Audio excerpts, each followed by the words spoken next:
Hello. After quite the hiatus, Boldly Feminine is back, and I'm so delighted to be your host. I'm Konstantina Mahlia. My amazing guest for this auspicious day is none other than the wonderful Riane Eisler. Riane Tennenhaus Eisler is an Austrian-born American systems scientist, futurist, attorney, and author who writes about the historical effect of gender, politics, and how those affect social and economic systems. Her most published work is The Chalice and the Blade, one of my favorites, with no less than 57 publications to date. Riane's broad and profound knowledge of so many focal and point points weave together with a truly interdisciplinary mastery and unique futuristic approach. It ties together historical and cross-cultural points of precedent by applying system science to macroeconomics. I hope we can all appreciate what a feat that is, to bring together opposing forces into systems solutions. Her inspirational perspective of macroeconomics upon social systems and the focus of our conversation today is in her book titled The Real Wealth of Nations. Riane consistently refers to a dominator force. Today, that would be defined as coercive control, the core component with which to identify intimate and interpersonal abuse that leaches into the judicial and governmental systems. After her lifelong devotion to addressing the origins of the same and her counterpoint solutions, it's so hopeful to see it beginning to be finally coded into law, predominantly in countries of British background, namely Scotland, Ireland, Wales, Australia, New Zealand, and also just last month, Canada. It was ratified in the state of California in 2020. And much of Riane's most significant research has been focused upon the precedent set by historically collaborative and partnership-driven, not punitive, dominator, and warring norms. This is the aspirational goal she so clearly drives towards with her foundation, ongoing research, appearances and writing, and why I wanted you to meet her here on Boldly Feminine. This conversation could not be more timely as we head into the national 2024 elections. The world is watching an extraordinary opportunity for change, a woman as the front runner. It would be such a phenomenal first for this powerful nation we call home should a female contender win this election. We have been the disenfranchised gender for far, far too long. And now, the interview. My first question would be, Riane, what comes to mind in response to my introduction? When did your heartfelt journey begin that became an intellectual quest? Well, as you know, I have a great deal of passion for my work.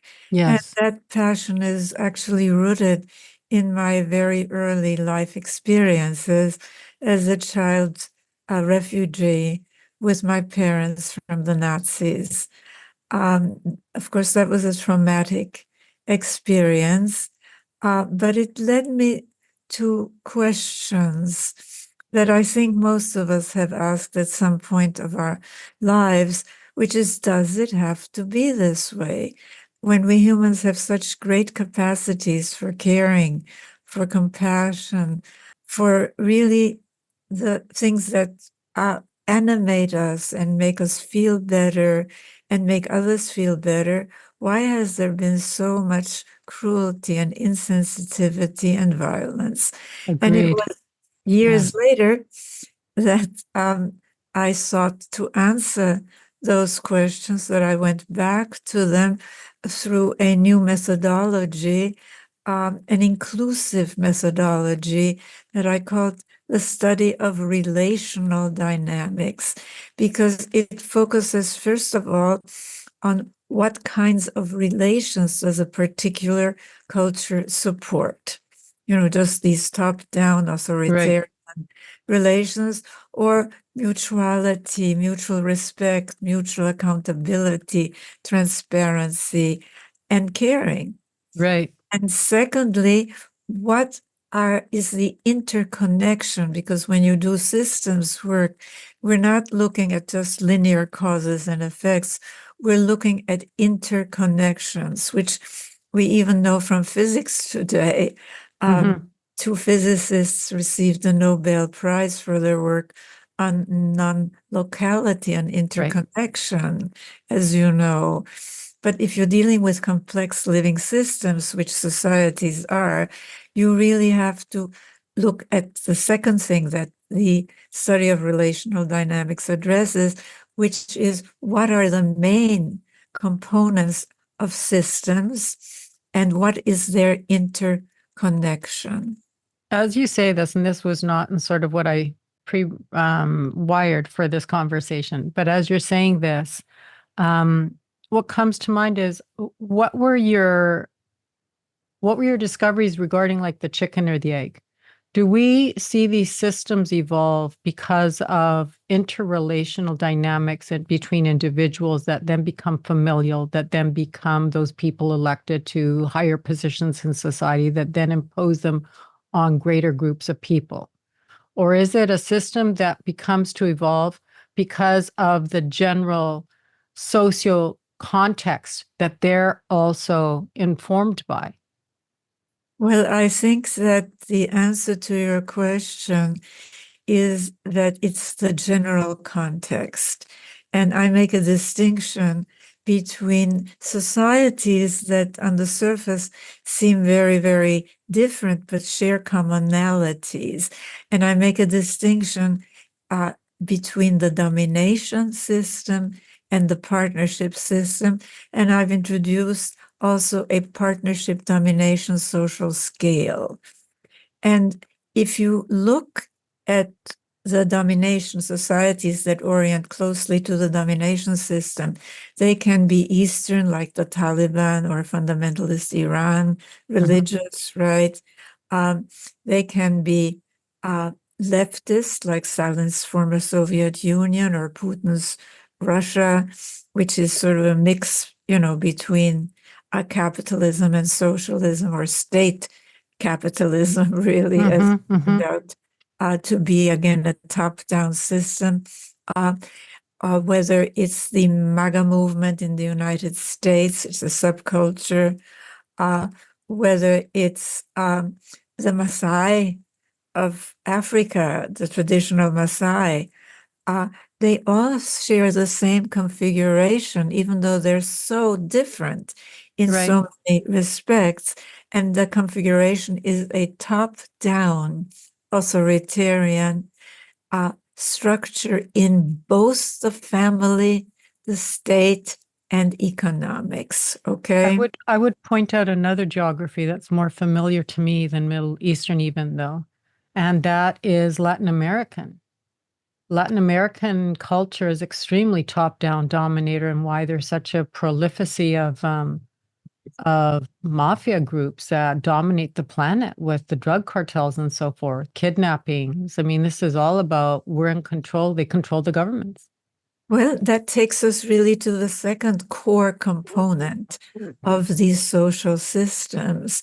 They're all rigidly male-dominated. Yes, thank you. And in huge amounts of femicide. And huge amount of femicide, because that's the third component of these systems, which is a high degree of built-in abuse and violence, from child and wife beating in families, to pogroms, to lynchings, to chronic warfare. And the fourth component of all of these societies is that the stories, whether they're religious or secular, tell that this is just how it always has been. It's, quote, human nature. And that is false, because as you move to the partnership side, and it's going to take a few moments to explain that too, see, again, very different societies. They can be ancient, because we're in the Chalice and the Blade, as you probably know, which is my best known. Oh, it's one of my favorite books, period. It really revolutionized, well, not revolutionized, it reaffirmed my attachment and gave language and structure to what I was seeking personally. And as you know, it's my own name as well. Yes. Mahlia. You spoke of the Palace of Mahlia. You wrote of, yeah. Yes. Well, so many people have come back with that feedback. There seems to be kind of a really almost a memory Yes. that is Thank within you. us of that ancient, and now we have the evidence from archaeology, we have the evidence from mythology that's always been there. We even have DNA evidence Really. that that caveman cartoon, where Yes. he's holding a weapon with one hand and dragging a woman by the hair, which is, of course, tells us before our brains, much less our critical faculties, are fully formed, because we show it to children, that's how it's always been, and by implication always will be. And that is a false story. And we know from that for millennia in foraging societies, we really oriented more to the partnership side. Now, it's always a We matter had to of degree. that was when collaboration was necessary for survival. Absolutely. Right? Yes. And I hope we're coming to a reversal again. Well, There's this sensibility in the collective consciousness that we are ready now to return to that. That's what I feel. And you? And definitely I feel that the question is trauma, because people who grow up in domination families are very traumatized very early. Yeah. Putin, for example, who violently attacked Ukraine, who's a dictator, really, who uses violence. In other words, whose regime orients to the domination side of that partnership domination scale. In 2018, he was instrumental in substantially lowering the penalty for family violence. No, I didn't know that. Horrible. Well, he gets it intuitively. It's right in front of our noses, of course, which is, what do children learn in a family where violence or the threat of violence is Well, I would add that in what do children learn in a heavily patriarchal family structure where the father is the authoritarian and the only one whose needs are primarily attended to? Well, they learn all those lessons which are essential for domination systems. They learn, first of all, that it's okay for those who are bigger and stronger, those on top, to use violence to impose their will on others. And they also learn to equate difference. That's where the male dominance, remember we talked about male dominance. Right. They learn to equate difference, beginning with the fundamental difference in form between the male and the female form in our species. I mean, they learn to equate difference with dominating or being dominated, with superiority or inferiority, with being served or serving. And so this is fundamental. And of course, what they learn is in-group versus out-group thinking, denial, whether it's climate change denial, as we see so with much the MAGA denial. movement, whether it's election result denial, whether it's COVID-19 denial. One of the in topics I've introduced in conversation quite frequently is when you have a certain authority in the public space and you are seen as a person of integrity and honesty, that tends to gain equity because people want a safe resource for their information and how to make their decisions.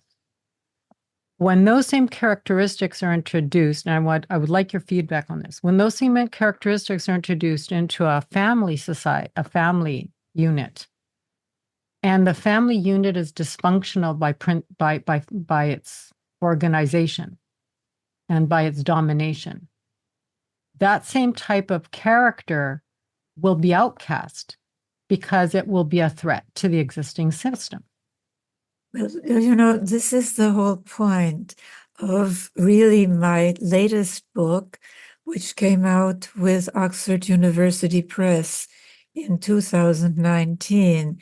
It's called Nurturing Our Humanity. Okay. And the subtitle is How Domination and Partnership Shape Our Brains, Our Lives, and Our Future. And it heavily, heavily relies on what we know today from neuroscience, that this whole argument about nature or nurture is again a distraction, because it is nature and nurture. And nurture, which is, of course, culture to a very, very large extent, that we internalize through socialization very early, largely in families.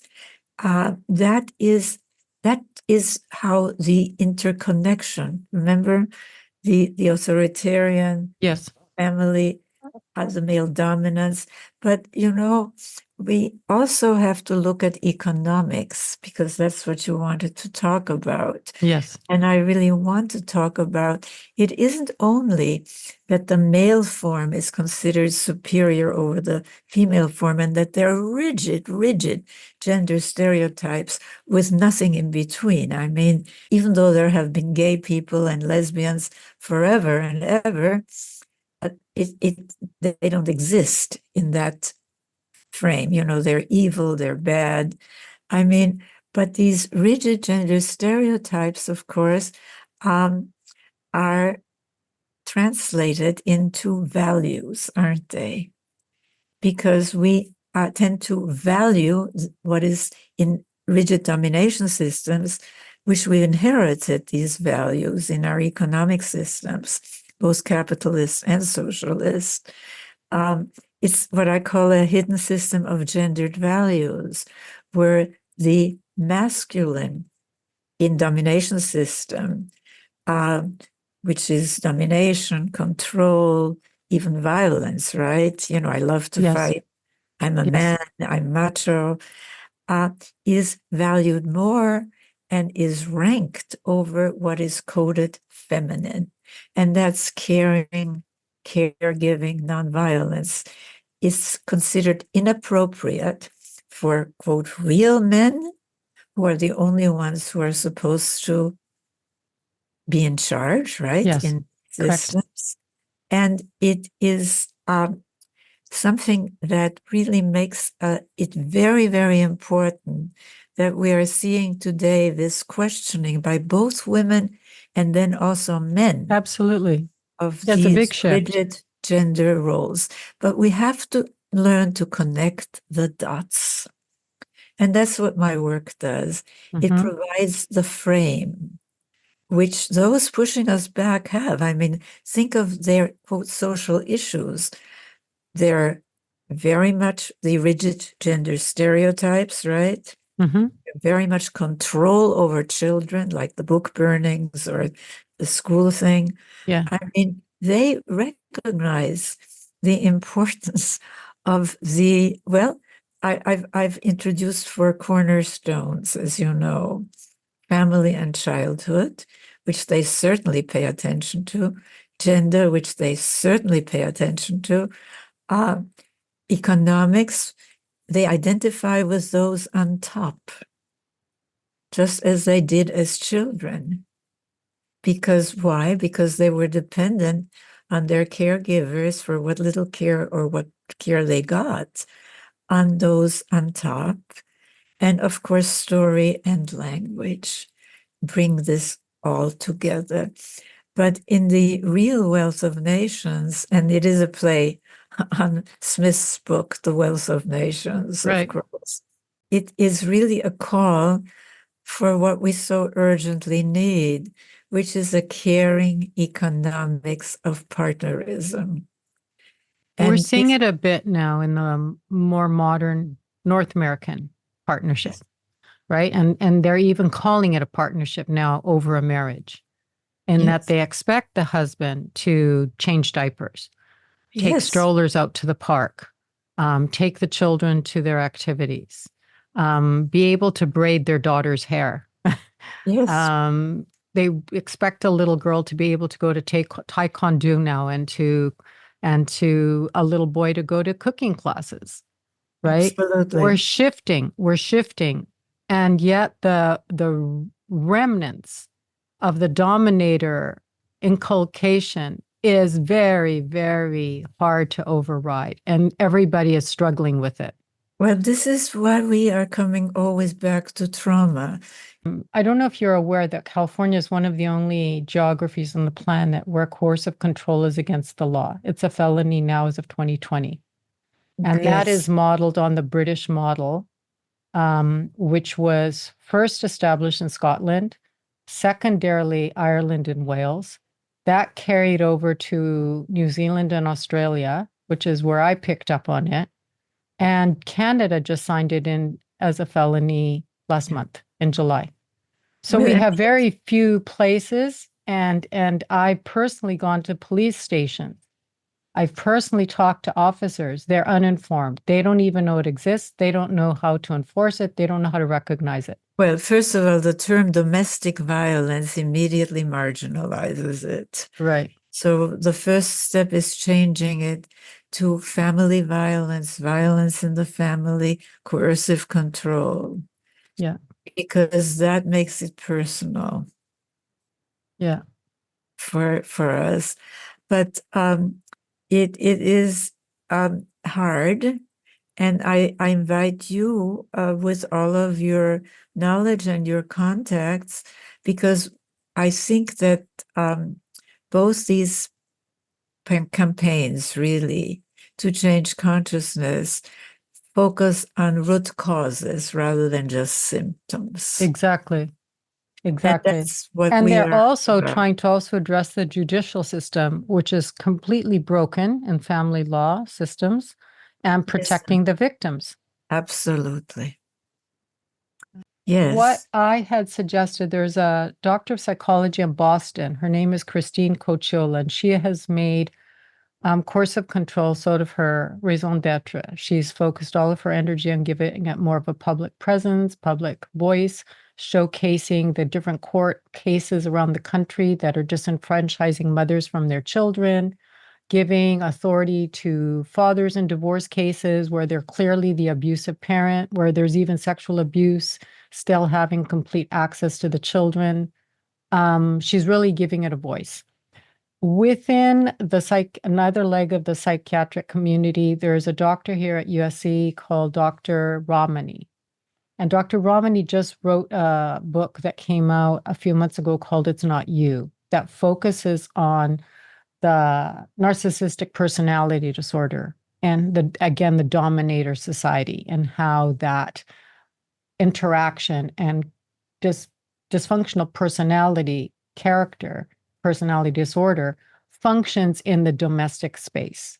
And it goes farther than that, of course. Then we see how it extends into government. We see how it evolves into social systems. Once you start to retrain your mind to recognize the symptoms and the behavioral patterns, then you can't unsee it, obviously, right? And so the awareness, the recognition that's growing between these forces is very, very helpful. It's still early stages. But my thought and what I wrote to Dr. Cocciola was, what if we choose a city as a sanctuary city? Because all of our efforts are so disparate and the knowledge is still so threadbare for the majority of citizens. Even as I said, for legal enforcement. What if we chose an anchor that's got quite a bit of visibility and the chance to have more support within a larger network? Say, like I'm proposing for one, Los Angeles, City of Angels, Maria de Los Angeles. It has a feminine connotation, one. Secondarily, it's an anchor to one of the biggest municipalities on the planet.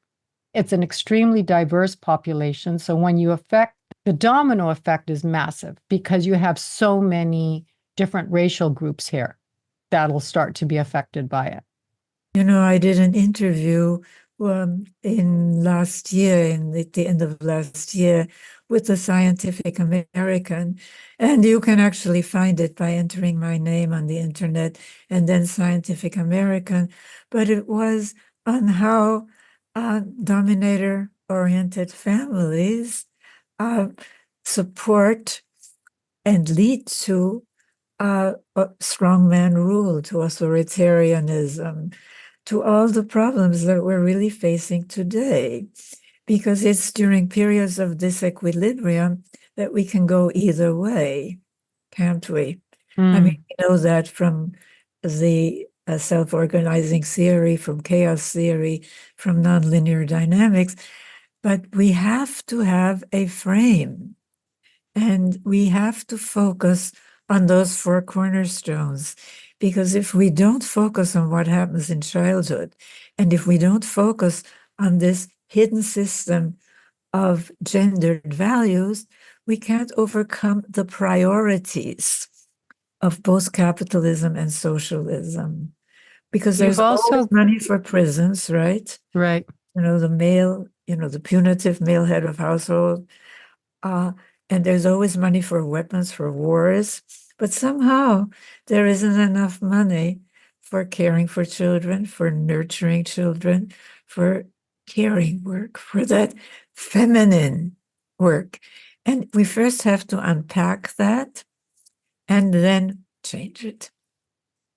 Absolutely. There's still, I was so happy to have you agree to the conversation today, to have your voice heard into my audience, so that people start to peel away the layers of their own indoctrination that they're unaware of, right? The systems within my own family, I'm the rebel. There's no question.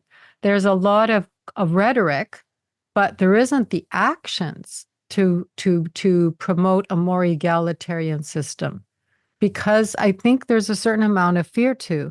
I think one of the things you brought up with who are the women, and I think that's something as a woman that's in parentheses feminist. Who is that woman that admires a personality like, say, the ex-president Trump? Why do they gravitate to a personality like that? Why do they so prolifically vote and support a personality like that when it's so detrimental to their very existence? What is that? Well, you know what it is. It's called indoctrination. Yeah. And in the Chalice and the Blade already, while the first shift from partnership to domination seems to, at least in part, and the DNA evidence is showing the replacement of the genes of the DNA of earlier populations by these Indo-European hordes that came into, at least we know, in what the archaeologist Maria Gimbutas called Old Europe. Mm-hmm. But after that, it was the pen. The pen really is mightier than the sword in some ways, although the symbols of the chalice and the blade are, of course, for two ways that power is conceptualized. The blade is power over, right? Yes. Power to dominate, to destroy, to take life. The chalice is very powerful. It's the power to give life, to nurture life, to illuminate life. The symbol of Mycenae, by the way, which is the crest of my company, has two lions with one head. And if you look at it superficially without analyzing it, the two lions are resting their paws on an anvil. If you were to invert that symbol, what forms between the two bodies is a uterus? My goodness. Well, yes. Well, you see, it's a question of changing our consciousness. Yeah, exactly. That's the first thing. Because, I'm working on a paper on technology and the intersection of what I call technological shifts with also cultural, technological phase changes, like from the agrarian to the industrial age and now to the post-industrial age. But we also have to pay a lot of attention to what values inform the development of technology. Yes, because that's it will the be key cloned. problem. It will be cloned. Yes. And they're proliferate. very, very, very different, in a caring economics of partnerism. Well, I think that's one fear, right? That as technology, as we dominate technology, we're imposing the same values into the technology, which is a dictatorship. You tell the machine what to do, and then you code it with the very thing that is antithetical to our well-being.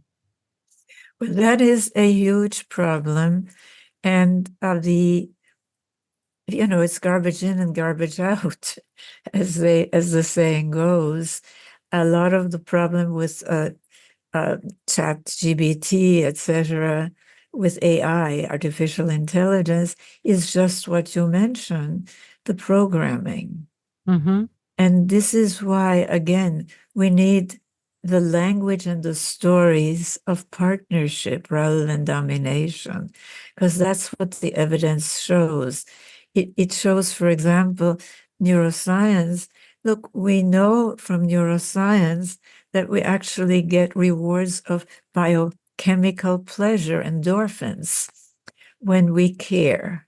The study shows. That's one of the things they'll do, say, with people who are, say, celebrities, right?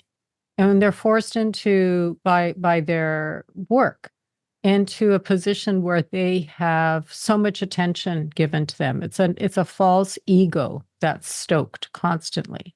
So what do they give them as an antidote? Is to do civil work, go to soup kitchen, do some charity work, focus on people that don't have all the privilege you have, reframe the storybook, correct? Well, we have to really change the frame. Yeah. And that is true for all four of the cornerstones, which are, we have all of these movements for change, and then but they're very disparate. They don't have a frame.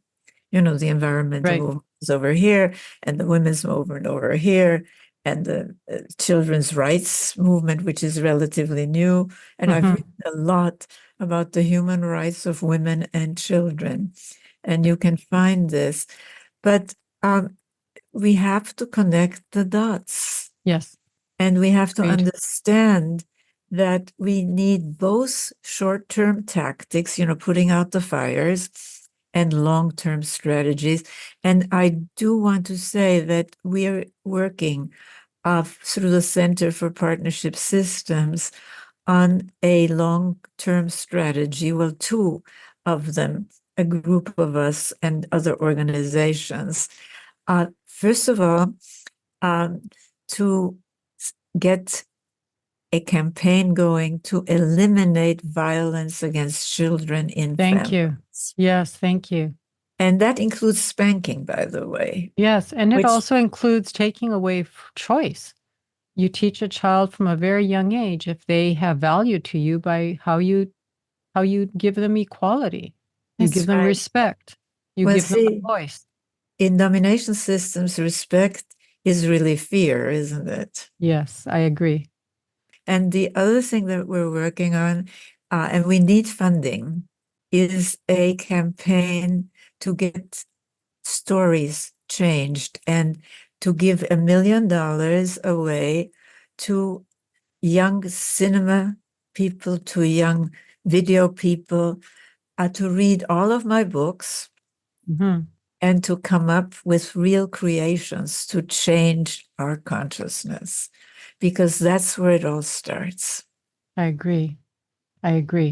You start with the ones that have fertile minds and hope for the future. Thank you.